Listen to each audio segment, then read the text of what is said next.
ॐ तव कथामृतं तप्तजीवनं कविभिरीडितं कल्मषापहं श्रवणमङ्गलं श्रीमदाततं भुवि गृह्णन्ति भूरिदा जना।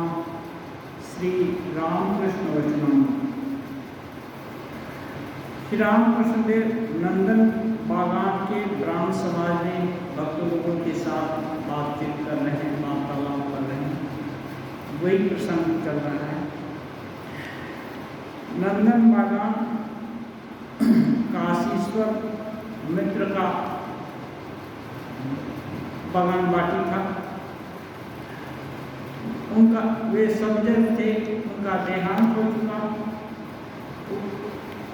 वे बीच बीच में ब्राह्मण भक्तों को लेकर महोत्सव करते थे, तो उनके बच्चे भी, उनके लड़के भी वही परंपरा बरकरार रखे हैं। तो वो लोग रामकृष्ण देव को निमंत्रण दिए। अब संध्या की उपासना होगी। वह बड़ा कमरा भक्तों से भर गया है।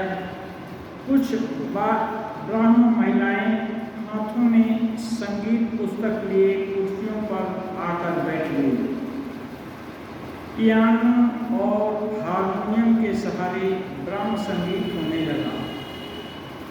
गाना सुनकर श्री रामकृष्ण के आनंद की सीमा न रही।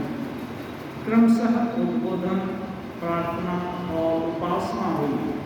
आचार्य वेदी पर बैठ वेदों से मंत्र पाठ करने लगे।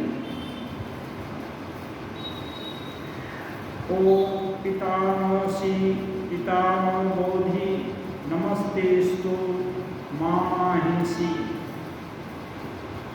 उपनिषद के मंत्र हैं। तुम हमारे पिता हो, हमें सद्बुद्धि दो। तुम्हें नमस्कार है, हमें नष्ट न करो। सबका कल्याण हो, ऐसी ही प्रार्थना है। उपनिषद वेद में है।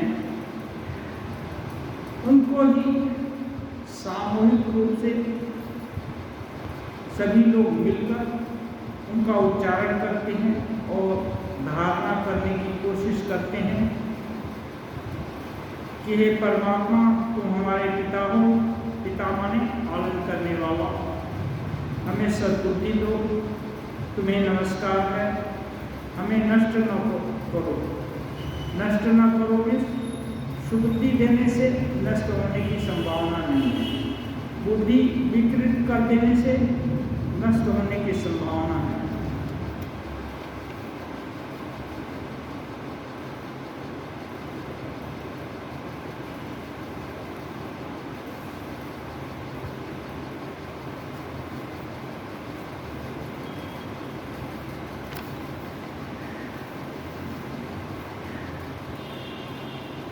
ब्रह्म भक्त लोग स्वर से स्वर मिलाकर ओम सत्यम ज्ञान अनंतम ब्रह्म, ओम ही सत्य है। सत्य ओम ब्रह्म का स्वरूप, जो व्यक्त, जो श्रेष्ठ स्वरूप बताया गया है वेद में। ओम ओम इत्येकाक्षर ब्रह्म, एक अक्षर वाला ब्रह्म है ओम। तो इनको सत्य स्वरूप माने कभी नष्ट नहीं होने वाला जो चीज है वो सत्य माने रहने वाला, सदा रहने वाला,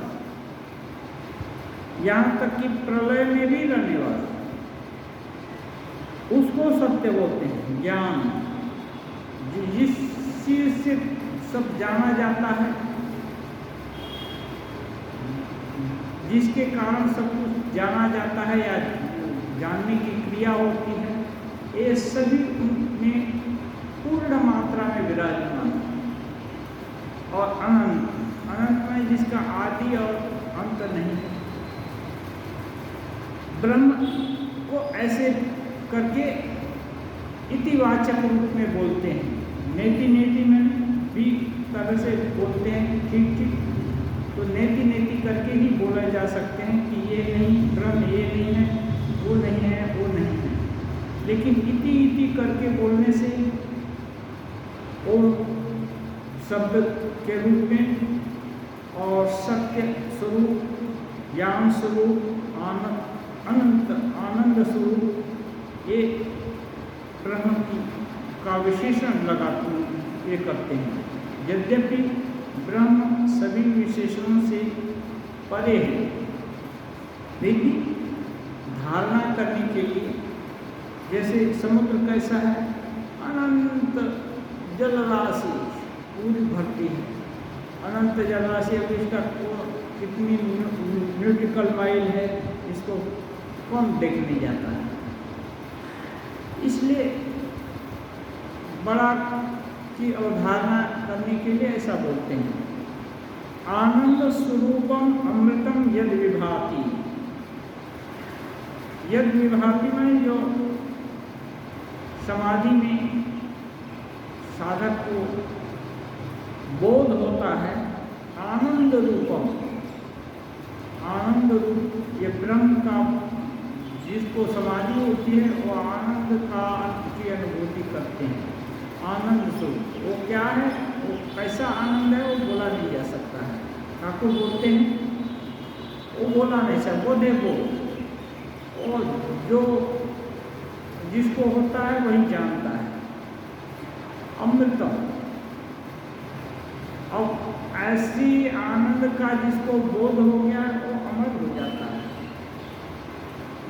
अमर क्या है, हम लोग जानते हैं, ये शरीर हम पाए, ये छूट गया तो बोलते हैं हम का शरीर छूट गया मैंने मर गया। लेकिन आत्मा है वो कभी मरती नहीं है। जैसे किसी का 10-20 साल में कोई कारोबार है, तो घर है 10-20 शहर में, अब वो किसी दिन इस शहर में रहता है, किसी दिन इस हवेली में रहता है, किसी दिन उस हवेली में, किसी दिन उस हवेली में। तो उसको लोग जो जानते हैं कि इसका बहुत सारा घर है, बहुत जगह पर ये बना कर रखा है अपना एस्टेब्लिशमेंट, तो वो थोड़े बोलेगा कि ये मर गया।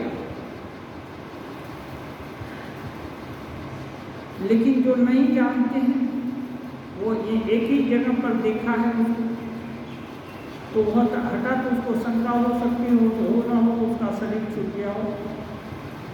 तो ऐसे ही जिनको स्वरूप का बोध हो गया है उनको अब शंका नहीं रहती, क्योंकि इधर का भी देख सकते हैं, उधर का भी देख सकते हैं। माने इस यहाँ रहते हुए भी वो हैं और यहाँ से अन्यत्र चले गए तो भी वही है। फिर वो अमरत्व की प्राप्ति, इसी को हम बोलते हैं, जब जान लेने से अमरत्व की प्राप्ति हो गई कि हम कभी नहीं नष्ट हो सकते। तो ये आनंद स्वरूप ब्रह्म का साक्षात्कार का फल है कि उसको अमृत स्वरूप हो जाता है। अब मरने का, नष्ट होने का कोई भय नहीं। शांतम शिवम अद्वैतम, शांत मेरे विक्षेप रहता है संसार में, कोई चीज़ हुआ, कोई चीज़ नहीं हुआ, कोई समस्या आ गई, हर तरह की जो भी शब्द रूप रसगंध है चित्त में एक तरह से विक्षेप उत्पन्न करते हैं। विक्षेप उत्पन्न करके ही कोई किसी चीज़ का बोध कराते हैं। लेकिन वहाँ तो एक रस, ब्रह्म ज्ञान में एक रसता की अनुभूति होती है, वहाँ और कुछ नहीं, आनंद स्वरूप। तो इसलिए सब कुछ शांत हो जाता है, वहाँ संकल्प विकल्प नहीं है। जब ऐसी कल्पना कर सकते हैं कि बहुत सारा चीज़ चाहते हैं लोग, सामान्य तरीके से विद्या, बुद्धि, मान, सम्मान, धन, दौलत, सुख, ऐश्वर्य, यही सब तो लोग चाहते हैं। कल्पना यदि कोई करे कि ये जितना भी इस देश विदेश या और किसी देश में जिसको भी ये सब सुख प्राप्त हैं, उनको और 1000 गुना 1 लाख गुना कर दिया जाए, तो इतनी यदि हर तरह की सुख सुविधा, हर तरह का सुख यदि किसी को प्राप्त हो जाए, तो भला उसको उद्वेग रहेगा कि ये चीज़ नष्ट न हो जाए, ये चीज़ हो गया कि नहीं, इतना ये सब सोचने का जरूरत नहीं रह जाए। ऐसे ही जो आत्मस्वरूप को जो जान लेते हैं, वहाँ एकदम शांति, फिर जो पाना था सब कुछ पा लिया, और क्या करना है, और प्रशांति आ जाती है। शिवम कल्याण, शिव माने कल्याणकारी। अब स्वस्वरूप से बढ़कर और कल्याणकारी क्या है? वहाँ कोई उद्वेग नहीं है, कोई भय नहीं है, कोई सभी तरह से माने मुक्त हो गए, अद्वैतम। और वहाँ दो भी नहीं है। दो रहने से भय होता है कि कहीं हमारे दो आदमी हैं तो शंका होती है कि कहीं दूसरा दोस्त, तो अभी तो दोस्ती किया है, कल दुश्मन न बन जाए, कहीं कुछ हमारे विरोध में कुछ कहना दे, या हमारी कोई गुप्त बात जान करके किसी को भी बता न दे। इसलिए उपनिषद में कहते हैं द्वितीयाद वही भयम, दो होता है तो भय होता है, एक ही है तो भय किसका? अपने हाथ से इसको भय होता है, अपनी आँख से, अपने कान से, अपने किसी भी अंग से किसी को भय नहीं होता, क्योंकि चाहते हैं अपना अंग स्वस्थ रहे, उससे किसी को कोई भय नहीं होता। 5 उंगलियाँ, किसी उंगली से किसी को भय नहीं होता, लेकिन दूसरे की 1 उंगली से भी भय होगा, पता नहीं आंख में घुसा दे। तो इसलिए द्वितीयाद वही भय, दो होने से यहाँ अद्वैतम एक, माने वहाँ दो है ही नहीं। शुद्धम अपापविद्धम, एकदम शुद्ध, प्योर, क्रिस्टल क्लियर, जैसे एक। अब कोई भी मैल, जिसको मैल का क्या चीज़ है? ये अज्ञान का पर्दा लगा हुआ है, यही मैल है। जैसे कितना भी साफ कर दें, हवा में धूल कण उड़ रहे हैं, धूल कण बैठ करके वो कितना भी साफ करेंगे, खिड़की दरवाज़ा बंद रखने से भी उंगली लगाएंगे फर्श पर तो जरूर कुछ न कुछ धूल बैठ जाएगी। ऐसे ही है माया के राज्य में, कोई कैसे भी सतर्क होकर रहे, कुछ न कुछ दोष दिखाई देंगे। तो ये दोष क्या है? अशुद्धि लाते हैं। लेकिन आत्मा, जिसको आत्म साक्षात्कार हो गया, ब्रह्म साक्षात्कार हो गया, वहाँ अशुद्धि नहीं है, एकदम शुद्ध। वहाँ धूल कणा या माया का कोई भी प्रभाव, या हवा का, या कोई प्रभाव पड़ नहीं सकता। अपापविद्धम, वो किसी भी पाप के भागी नहीं है, उनसे द्वारा कुछ भी पाप कर्म किया नहीं जा सकता है। फिर आचार्यों ने स्तव पाठ किया, ओम नमस्ते सते ते जगत कारणाय, नमन कर रहे हैं जगत कारण को। हाँ, नमस्ते चिते सर्वलोकाश्रयाय, जो सभी लोगों के आश्रय हैं, चित स्वरूप है। चित माने ज्ञान स्वरूप है। ऐसे जगत कारण को प्रणाम है। तदनंतर उन्होंने प्रार्थना की, असतो मां सद्गमय, ये ऋग्वेद का मंत्र है, मैंने मुझे असत्य से सत्य की ओर ले चलो। तमसो मां ज्योतिर्गमय, अंधकार से प्रकाश की ओर ले चलो। मृत्योर्मा अमृतंगमय, मृत्यु से अमरता की ओर ले चलो। आविराविर्मयी, आविराविर्मयी, माने सभी प्रकार की जो श्रेष्ठ उपलब्धि है हमारे पास आए। तो ये क्या है? ये प्रार्थना इसलिए है, स्वामी जी बोलते हैं, कोई चीज़ पूरी असत्य एकदम है, कोई चीज़ एकदम सत्य है ऐसी ये नहीं है।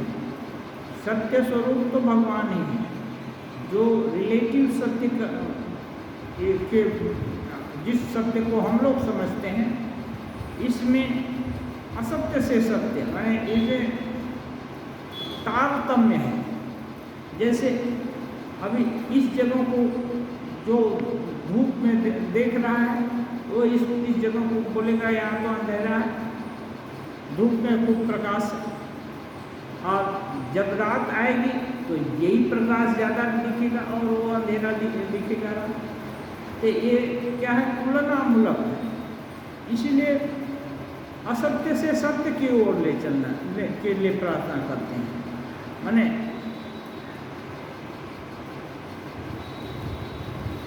ये क्या है, जो लोअर ट्रूथ है उससे हायर ट्रूथ। ऐसे ही तम है, जो तम माने क्या, जो आवरण करता है, किसी चीज़ को ढंक देता है। ढंक देता है ना, असलियत जानने नहीं देता है। तो असलियत जानेंगे कैसे, जब वो ज्ञान होगा या वो पर्दा या जो ढकने वाली चीज़ है वो हट जाएगी। तो इसे ये तमस है, इसे प्रकाश की ओर ले चलो। और मृत्यु यही चीज़ है कि जब हम जानते हैं कि हम अनात्मा हैं, जीवात्मा हैं, तो हम डर रहता है कि शरीर छूट जाएगा तो हम मर जाएंगे। लेकिन जब आत्मस्वरूप का बोध हो जाएगा तब तो शरीर छूटे तो छूटे, इसमें क्या है। एक घर नहीं रहा तो क्या है, दूसरे घर में रहेंगे, दूसरा घर नहीं रहेगा, तीसरे घर में रहेंगे। अनंत घर जिसके लिए है, सारा विश्व ब्रह्मांड जिसका घर है, फिर उसके लिए किसी घर की क्या जरूरत है। तो ये वेदों में विभिन्न तरह की प्रार्थना है, हर तरह का। और ये प्रार्थना दिल से किया जाए तो ठाकुर बोलते हैं, भगवान ईश्वर चाहे जिस रूप से भी उनको पुकारा जाए वो सुनते हैं। चींटी के पैर में यदि नूपुर बंधा हो तो उसकी आवाज़ भी सुनते हैं। माने जिस जीव जगत में उनको छोड़कर तो कोई है नहीं, सभी उनके हैं, इसलिए सबका ख्याल रखते हैं, सब कुछ सुनते हैं, बशर्ते याद करें। रुद्र यत्ते दक्षिणम मुखम तेन मां पाहि नित्यम। जो दक्षिण मुख को बोलते हैं, शुभ मानते हैं। तो दक्षिण रुद्र से प्रार्थना करते हैं, अपना दक्षिण मुख हमारे इस तरफ ये करिए और हमारे को मुझे अनित्य ये है, रुद्र अपने कल्याण में मुख से हमारी रक्षा करें, हमारी तरफ देखें, प्रेम से यदि देखेंगे। रुद्र तो हैं संहारकारी मूर्ति, लेकिन रुद्र वर भी देते हैं।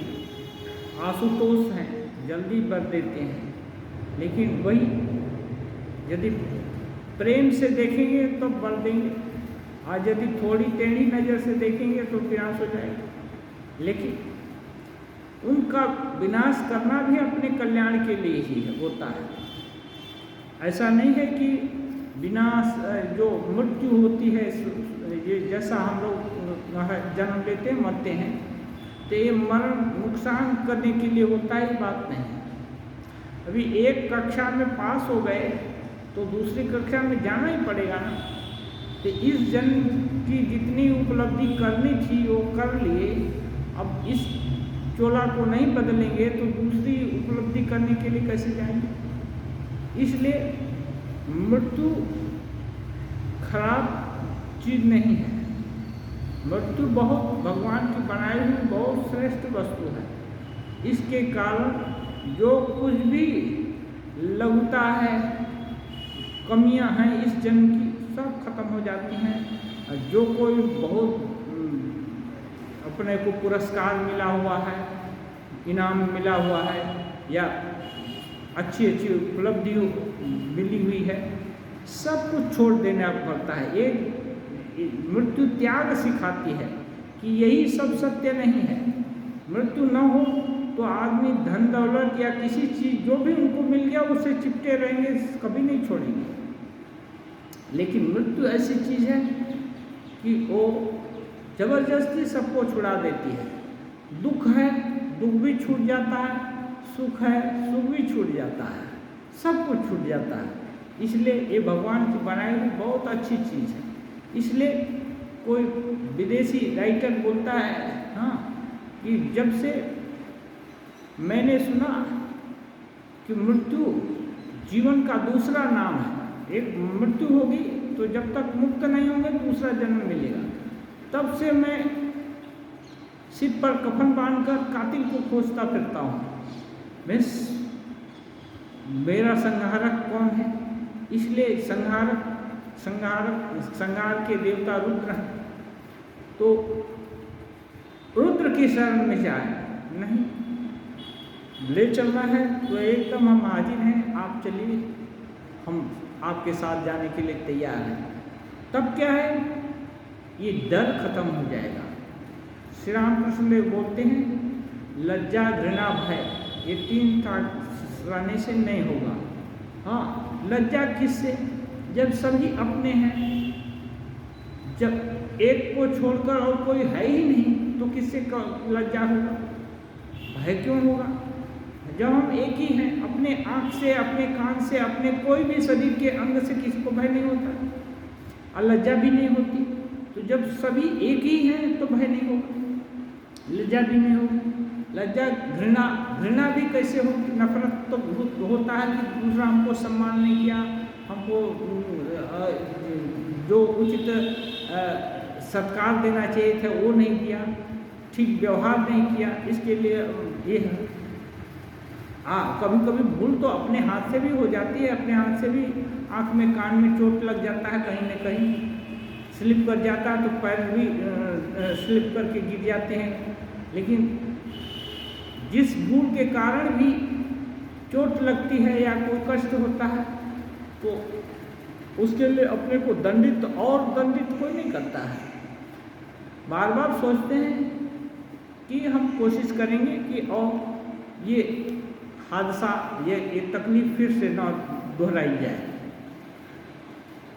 स्तोत्रादि का पाठ सुनकर श्री रामकृष्ण भावाविष्ट हो रहे हैं, क्योंकि ये सब भगवान से संबंधित ये जो भी विशेषण हैं दिए गए हैं, इनको सुनकर श्री रामकृष्ण देव भावाविष्ट हो रहे हैं।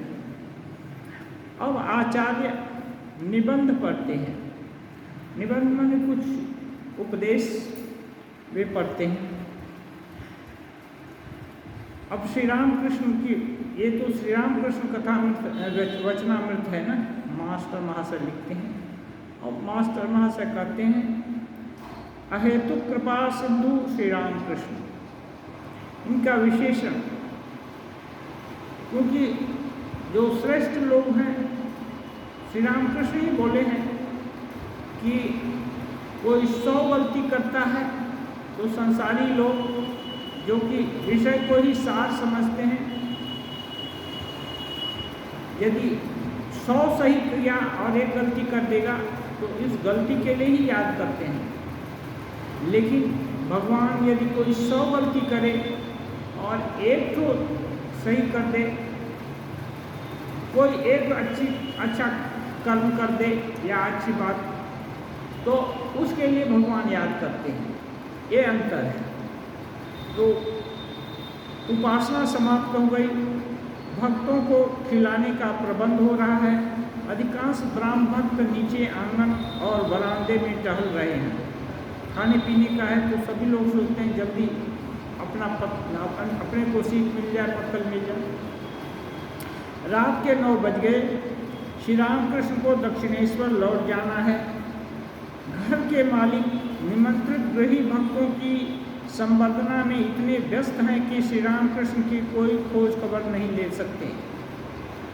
ये जो घर के बच्चे हैं, जज साहब के बच्चे, ये लोग और भी बहुत लोगों को निमंत्रण किए हैं, उसी में रामकृष्ण देव तो ये दक्षिणेश्वर जाएंगे, इतने दूर से आए हैं, संत हैं, ये सब नहीं मालूम उनको, और अपने सगे संबंधियों में ज़्यादा व्यस्त हैं। श्री रामकृष्ण राखाल से पूछते हैं, अरे कोई बुलाता भी तो नहीं, उन्हें खाने के लिए कोई नहीं बुला रहा है, श्री रामकृष्ण देव ऐसे कर। तो राखाल महाराज जो ब्रह्मानंद जी बाद में हुए, वो उनको क्रोध आ गया, लड़के हैं ना, क्रोध से कहते हैं, महाराज आइए हम दक्षिणेश्वर चलें। वो बोलते हैं आइए हम लोग चले जाएं वापस। श्री रामकृष्ण हंसकर कहते हैं, अरे ठाक, गाड़ी का किराया 3 रुपये 2 आने कौन देगा? तुम क्रोधित हो गया कि हमारे को पता नहीं दे रहा है, लेकिन गाड़ी का किराया कौन देगा? भले ही देर से नोटिस करेगा, लेकिन जब बुलाया है तो किराया तो देगा। चले जाने से कौन किराया देगा? चिढ़ने से ही काम न चलेगा।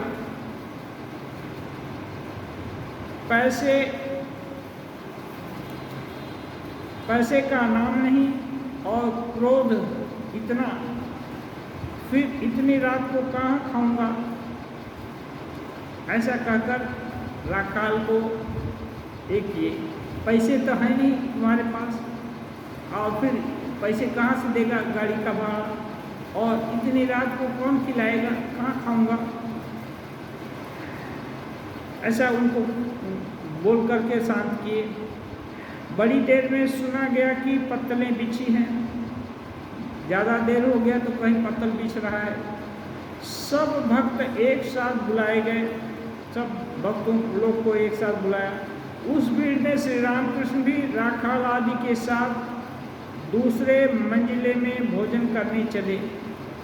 श्री रामकृष्ण देव को अलग से कोई नहीं बुला रहा है, वो तो ब्राह्म भक्त लोग थे ना, श्री रामकृष्ण देव के भक्त नहीं थे और इतने एडमायरर भी नहीं थे। इसलिए अभी क्या करें, श्री रामकृष्ण देव अहेतु कृपा सिंधु, वो अपना प्रभाव खुद तो जानते हैं लेकिन लोगों को दिखाना नहीं चाहते, वो क्षमावान हैं। वो सबके साथ भीड़ में चल दिए। भीड़ में बैठने की जगह नहीं मिलती थी, इतनी भीड़ है, सभी लोग पहले नंबर पर बैठना चाहते हैं, भीड़ में जगह नहीं। बड़ी मुश्किल से श्री रामकृष्ण एक तरफ बैठाए गए, कोई हो सकता है एक तरफ बैठाया। स्थान खराब भद्दा था, स्थान अच्छा नहीं था, जिधर चप्पल वप्पल पड़ी हुई पादुका सब लोग रखे थे उधर। एक रसोइया ठाकुराइन ने भाजी परोसी, श्री रामकृष्ण को उसे खाने की रुचि नहीं हुई। उन्होंने नमक के सहारे एक आध पूड़ी और थोड़ी सी मिठाई खाई। श्री रामकृष्ण वो सबका स्पर्श सहन नहीं कर सकते थे। हम लोग तो नहीं जानते हैं, लेकिन उनको मालूम है कि संग दोष क्या होता है। तो जिसका चरित्र अच्छा न हो, उसके हाथ का दिया हुआ वो खा नहीं पाते। तो एक ने भाजी वाजी परोसी, लेकिन तो भाजी खाने का उनको इच्छा ही नहीं हुआ, तो नमक के साथ 1-2 लोची खाए, क्योंकि कुछ नहीं खाएंगे तो इसे। और रामकृष्ण देव खाटी संत हैं, भगवान के ही आश्रित हैं, भगवत स्वरूप ही हैं। ऐसे लोग यदि बुलाए गए और अनाहार कुछ नहीं पा कर के चल दिए, तो इससे भक्त का बड़ा अकल्याण होता है। इसलिए वो नमक के साथ ही 1-2 पूड़ी खा लिए। कमेंट करते हैं मास्टर महाशय, आप दया के सागर हैं, गृह स्वामी लड़के हैं, श्री रामकृष्ण देव दया के सागर हैं, दोष देखना नहीं जानते। हाँ, गृह स्वामी लोग लड़के हैं, वे आपका पूरा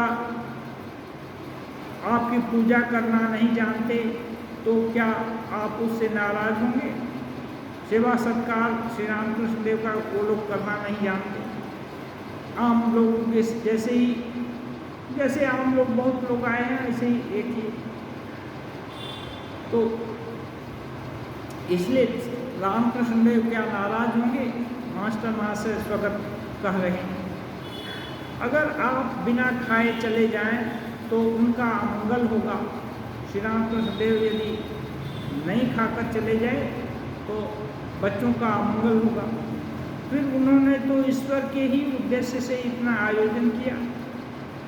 जो भी हो, श्री रामकृष्ण देव को उतना खोज खबर नहीं दिया, आदर सत्कार नहीं दिया, तब भी जो भी पूजा प्रार्थना जो कुछ भी किया वो तो भगवान के उद्देश्य से ही किया, ईश्वर के नाम पर ही ये उत्सव हुआ। इसलिए श्री रामकृष्ण देव उनका कोई दोष नहीं दिए और न इसकी अन्य समय ज़्यादा चर्चा भी की। भोजन के बाद श्री रामकृष्ण गाड़ी पर बैठे। गाड़ी का किराया कौन देगा गाड़ी का किराया, पता ही नहीं। उस भीड़ में गृह स्वामियों का पता ही नहीं चलता था। इस किराए के संबंध में श्री रामकृष्ण ने बाद में विनोद करते हुए भक्तों से कहा था। उस समय किराया चाहिए तो श्री रामकृष्ण बोले कि एक बार गाड़ी का किराया मांगने गया, कोई गया, राखाल गए होंगे गाड़ी का किराया मांगने। पहले तो उसे भगा ही दिया कि जब गाड़ी का किराया कौन देगा। हाँ, जिसे ये मांगने गया वो भगा दिया उसको। फिर बड़ी कोशिश से 3 रुपये मिले पर 2 आने नहीं दिए। 3 रुपये 2 आने होते थे गाड़ी का भाड़ा, लेकिन 3 रुपया ही दिया। कहा कि उसी से ही हो जाएगा। 3 रुपया ही बड़े कोशिश से गृह स्वामी लोग दिया और बोला इसी से हो जाएगा और 2 आना नहीं दिया। कहने का मतलब इतना आयोजन किया, इतना सब कुछ किया, फिर भी इतना खर्चित नहीं किए। हाँ, तो तब भी श्री रामकृष्ण देव नाराज नहीं हुए, क्योंकि सभी लोग भगवान को समान दृष्टि से नहीं देखते। यो यथा माम प्रपद्यन्ते तांस तथैव भजाम्यहम्। हाँ, जैसे जैसे भी हमको भजेगा वैसे वैसे हम ये करेंगे। तो इसलिए श्री रामकृष्ण देव इन बच्चों को श्रेष्ठ भक्त नहीं मानते। हाँ, लेकिन उनका अकल्याण हो ये नहीं चाहते हैं। और नहीं, something is better than nothing.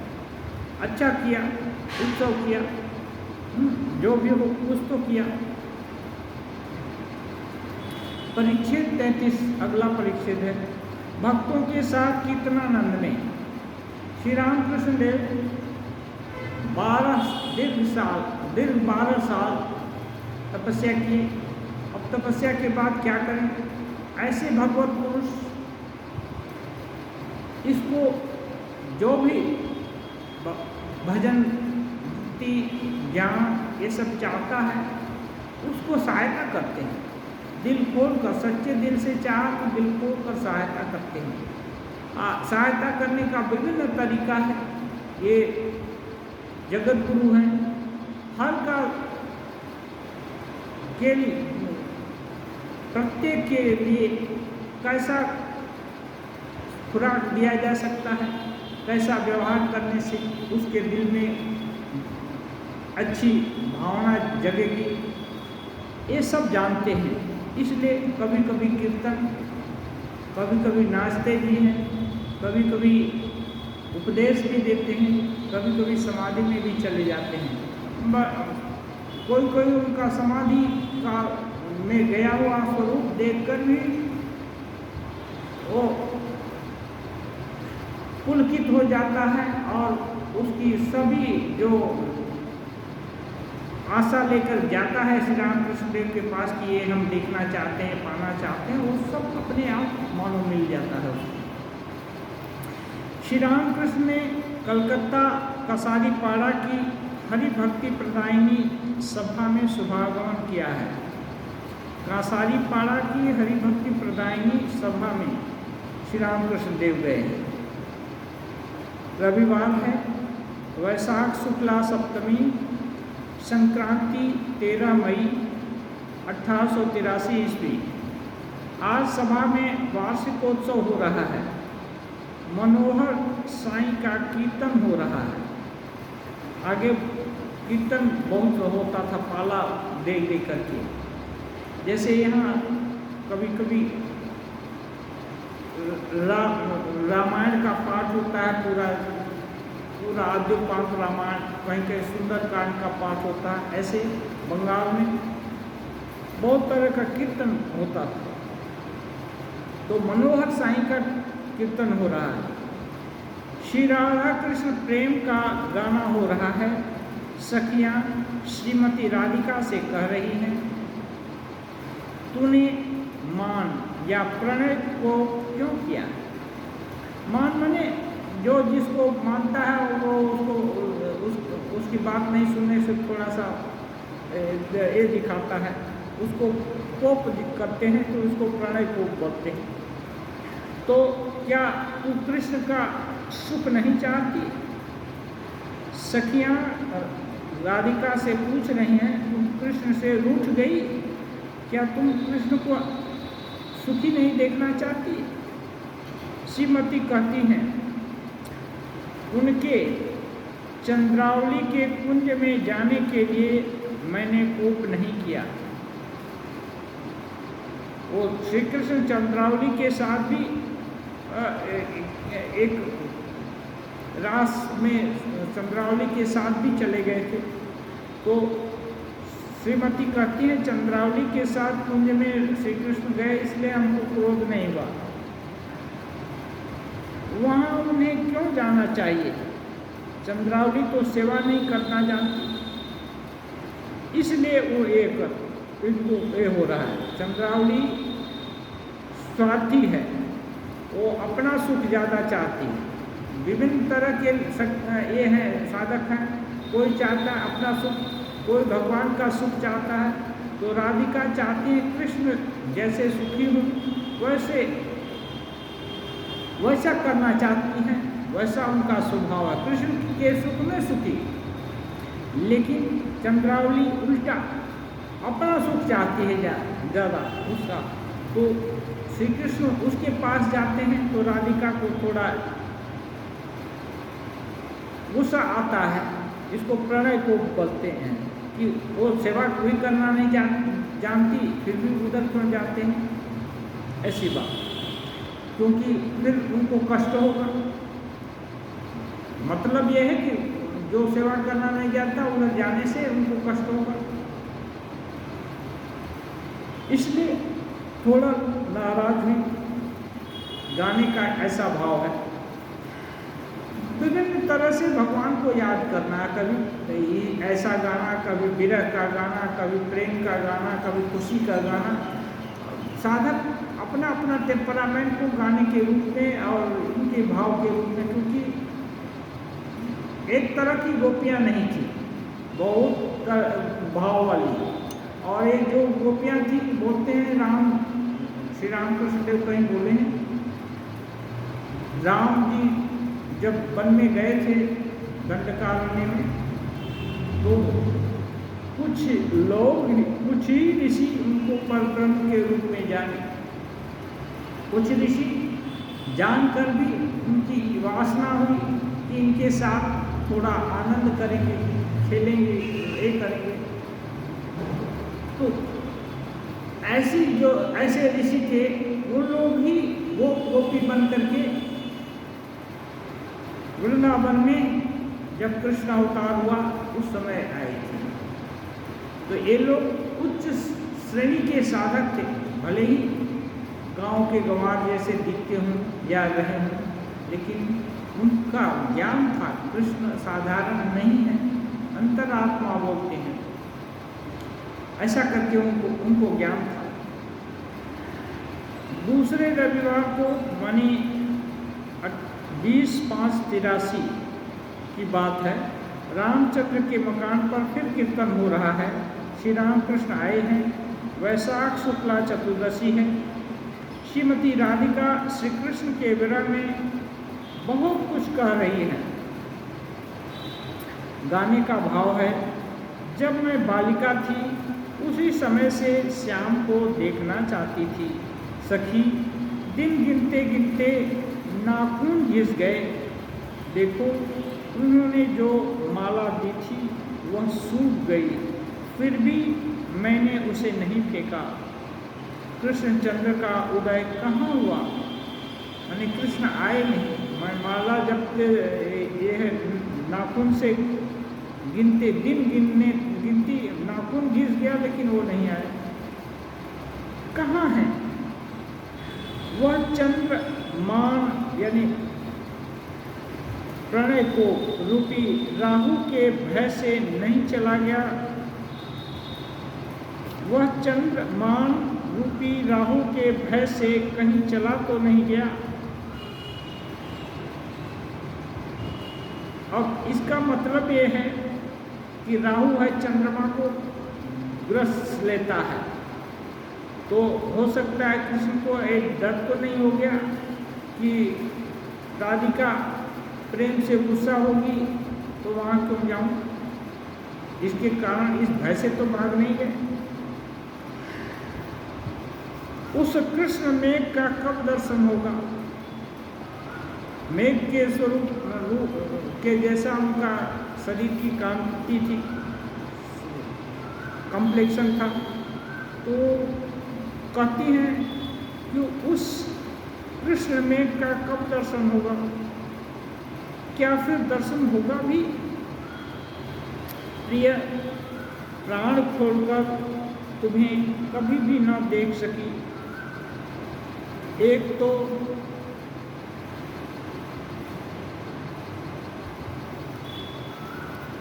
कहती हैं एक तो कुल दो ही आंखें हैं, उसमें फिर पलक, उसमें फिर आंसुओं की धारा। आंसू चलेगी तो तुमको दिखाई नहीं देगा, अब पलक झपकेगा तो भी नहीं दिखाई देगा। उनके सिर पर मोर का पंख मानो स्थिर बिजली के समान है। बिजली जैसे चमकती है तो बहुत प्रकाश होता है, ऐसे मोर पंख उनके सिर पर है, मानो चमकता है बिजली के जैसा। मोरगण उस मेघ को देख पंख खोलकर नृत्य करते हैं। उनका शरीर मेघ के समान है और एक तो बिजली के समान पंख दिखा तो और उनको देखकर मोर भी नाचने लगे कि मेघ आ गया। सखी, यह प्राण तो नहीं रहेगा, मेरी देह तमाल वृक्ष की शाखा पर रख देना और मेरे शरीर पर कृष्ण नाम लिख लेना।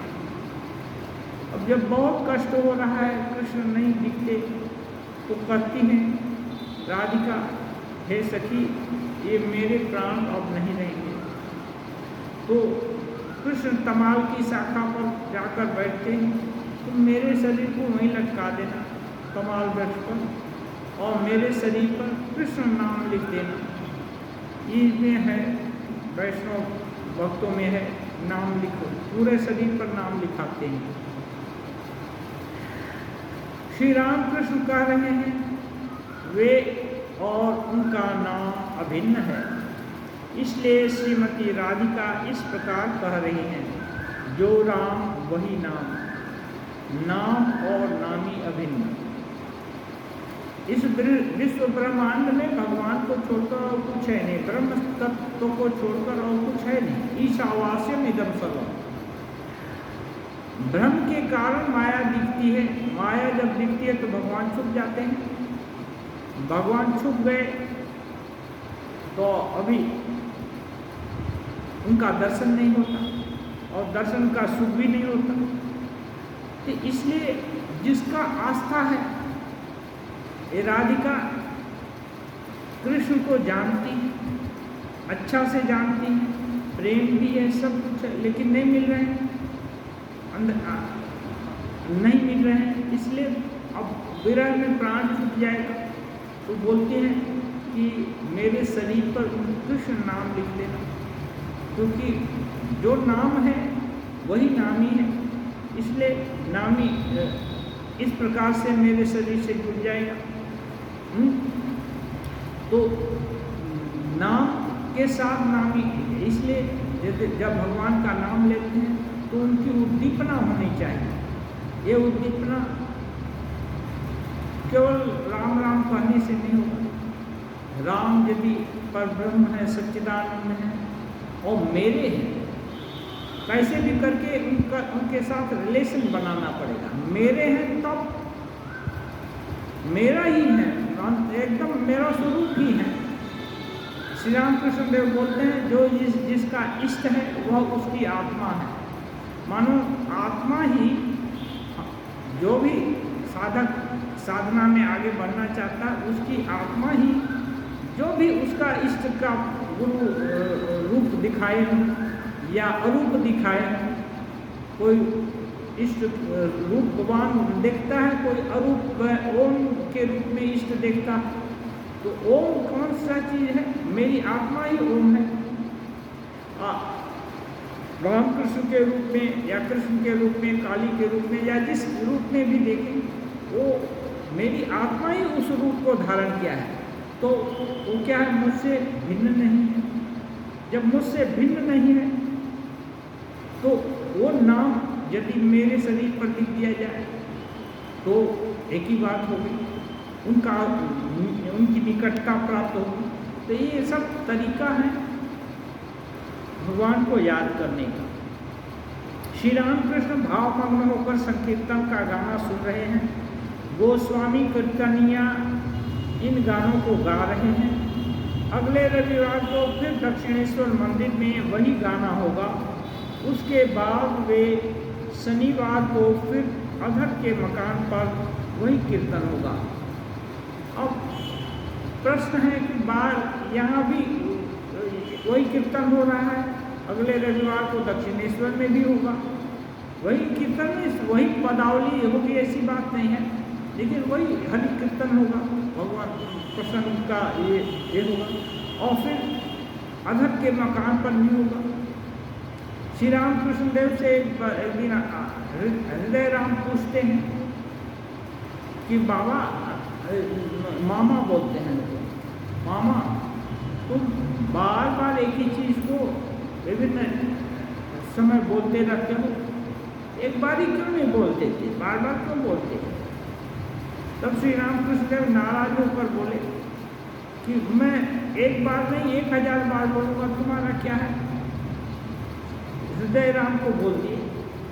लेकिन शास्त्र में ऐसा है, साधक यदि पूछे तो श्री राम कृष्ण का उत्तर ये शास्त्र में दिया हुआ है, आवृत्ति शास्त्राणाम बोधादपि गरीयसी। बार बार यदि किसी को चीज़ को कहेंगे या बोलेंगे तो उसको नहीं समझकर भी राम राम कह रहे हैं तो भी राम का की निकटता हो रही है।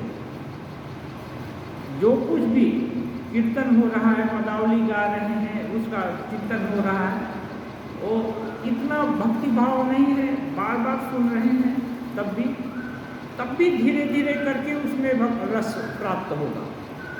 तो ये रस धीरे धीरे घनीभूत हो जाने से विषय रस अलोना लगने लगेगा और भगवत रस अच्छा लगने लगेगा। तो ऐसे करके जो चेंज होगा, इसलिए बार बार सुनने का जरूरत है। कब दिल में ये दाग कट जाए, भगवान एकदम सत्य हैं, ये अपने हैं, अपने सबसे अंतरंग हैं, ये बात जिस समय मालूम हो जाएगी दिल में, उसके बाद सच्ची साधना शुरू होगी, तब सच्ची साधना शुरू होगी। उसके आगे तो सब प्रयास है, फिर भी कितना प्रयास कर रहे हैं। ये प्रयास ये भी हुआ, आध्यात्मिकता क्या चीज़ है जानने का कोशिश करना, लेकिन दिल में जब हो गया कि नहीं ये भगवान अपने हैं, उनको ही पाने के लिए ये जन्म हुआ है, नहीं तो इसमें और क्या रखा है, कौन सा चीज़ रखा है। किसी का थोड़ा सुख है, किसी का उससे ज़्यादा है, किसी का उससे और ज़्यादा है। माने अनंत समय तक टिकने वाला सुख तो किसी के पास नहीं है। फिर ये सब सुख में क्या रखना है। और दिन भी तो थोड़े दिन के लिए मिला है, किसी को बहुत समय नहीं मिला है, 100 साल अधिक से अधिक 100 साल, और वो भी किसी को। फिर और जब तक अच्छा शरीर रहे, योग्य है, वर्केबल है, सोचने समझने की क्षमता है, कुछ कर सकने की क्षमता है, ये तो अधिकतर 70-80 साल तक ही होगा। 80 साल हो गया तो उसके बाद बहुत अच्छी तपस्या है या अच्छा रूटीन है तो 100 साल तक भी आदमी एकदम चैतन्यमय रहता है एकदम, और साधना का वेग चलता रहेगा। लेकिन नया कोई चीज़ एकदम बूढ़े अवस्था को प्राप्त होने के बाद 80 साल के बाद नया चीज़ कोई करना चाहेंगे तो सहज प्रवृत्ति उसमें नहीं होती है, असंभव नहीं है। कब चैतन्य कहाँ जग जाए ये एकदम बोला नहीं जा सकता है। ऐसा कोई रूल नहीं है कि चैतन्य कम उम्र में ही होगा, मरने के जस्ट आगे भी हो सकता है, क्योंकि ये जो जन्म है ना ये विलक्षण है, इसमें कब कौन सी उपलब्धि हो जाए कोई नहीं जानता है। तो इसलिए आस लगाए रखते हैं साधक लोग, नहीं तो थोड़ा ज़्यादा उम्र हो गया तो आत्महत्या कर लें, इसको खत्म कर दें। ये लेकिन रामकृष्ण देव बोलते हैं महापाप है। भगवान की आशा, श्रेष्ठ उपलब्धि की आशा अंत तक होनी चाहिए। जितना भी प्रयास, जितनी भी क्षमता है, जितनी भी सोच है, सब ये करेंगे और जो भी कष्ट आएगा उसको सह लेंगे। इसलिए एक बड़ा उपलब्धि यदि कोई चाहता है तो छोटा मोटा कष्ट सहने के लिए वो तैयार रहता है, तो छोटा मोटा कष्ट सहना ही पड़ता है। हाँ, अब तभी बड़ी उपलब्धि के लिए फील्ड तैयार हो जाएगा, फिर कोई भय नहीं रहेगा और जरूर उपलब्धि होगी। तो चाहने का एक जो है साधना अंत समय तक चलनी पड़ेगी, लेकिन जिसका शुरुआत कम उम्र में हो, किशोरावस्था में 15-16 साल से यदि ये कोई साधना में एकदम लग जाए, उठ पढ़ करके यदि ऐसा भाग्यवान यदि सोच ले भगवान ही सत्य हैं और अपने हैं, तो बहुत सहज हो जाता है, क्योंकि शक्ति भी है, सामर्थ्य भी है और क्या ये इसमें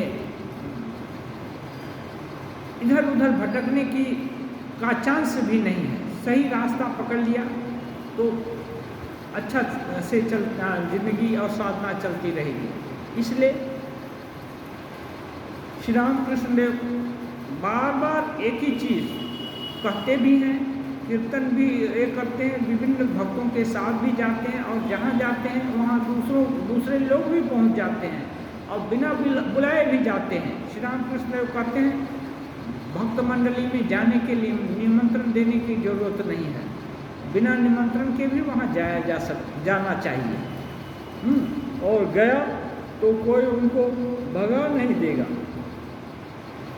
और इस प्रकार से, क्योंकि भगवान के दरबार में अयाचित भाव से ससम्मान कोई हम विधिवत एक्नॉलेज करके बुलाएगा, ये क्या बात है। भगवान के दरबार में भगवत प्रसंग सुनना है तो श्रद्धा के साथ प्रेम से जिज्ञासु बन करके नम्र होकर के जाना चाहिए।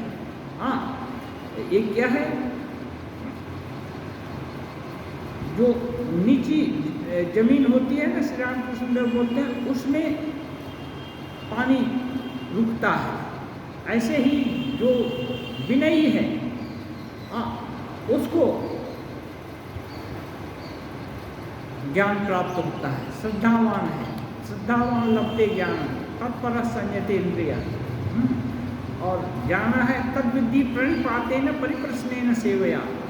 जहाँ यदि जाते हैं तो भगवत पुरुष के पास जाते हैं तो प्रणिपात माने प्रणाम करना चाहिए प्रश्न करना चाहिए कि भगवान की प्राप्ति कैसे हो सकती है या क्या उपाय है, और उनकी सेवा भी करनी चाहिए। ऐसा सब, तो ये सब नम्रता का लक्षण है। जब नम्र रहेंगे तो वहाँ जा सकते हैं। इसलिए बिना बुलाए किसी भी कीर्तन, किसी भी सत्संग में जा सकते हैं, और सम्मान नहीं मिला तो भी कुछ नहीं, क्या सब प्रसंग चल रहा है उस पर ध्यान होना चाहिए। हाँ, जैसे श्री रामकृष्ण देव को बच्चे नहीं, एक ये खोज खबर भी नहीं दिए, यहाँ तक कि गाड़ी भाड़ा भी बहुत जोर करके इनसे उनसे करके मांगनी पड़ी, फिर भी अहत कृपा सिंधु है, कोई भी नाराजगी व्यक्त नहीं की। हाँ, लेकिन इनका तो सब कुछ हो गया है, ये तो बांटने के लिए जा रहे हैं, लेकिन जिनको पाने के लिए जाना है उनको तो और विनम्र होकर जाना पड़ेगा ना। ये श्री रामकृष्ण देव अपने जीवन से दिखा रहे हैं। अब जो हम लोग उनके अनुयायी हैं या होना चाहते हैं, तो हमको भी विनम्र बनना पड़ेगा, और जो कोई भी अपमान हो उसको विष भी हो तो उसको अमृत के समान समझकर, क्योंकि ये विष इसलिए पिया जा रहा है कि भगवत प्रसंग सुनना है, भगवान का चिंतन करना है, और ऐसे जलसे में जाना है, इसलिए जाया जा रहा है। तो ये मीरा का जैसे विष का प्याला है ना, अमृत हो जाता है, ऐसे साधक के लिए भी थोड़ा मोड़ा जो तिरस्कार है, असम्मान है इनका उनका, वो अमृत के समान उनके जीवन को पुष्ट कर देगा। ओम निरंजनम नित्यम अनंत रूपम भक्तां कप्पाधृत विग्रहं वै ईशावतारं परमेशमीड्यं तं रामकृष्णं शिरसा नमामि।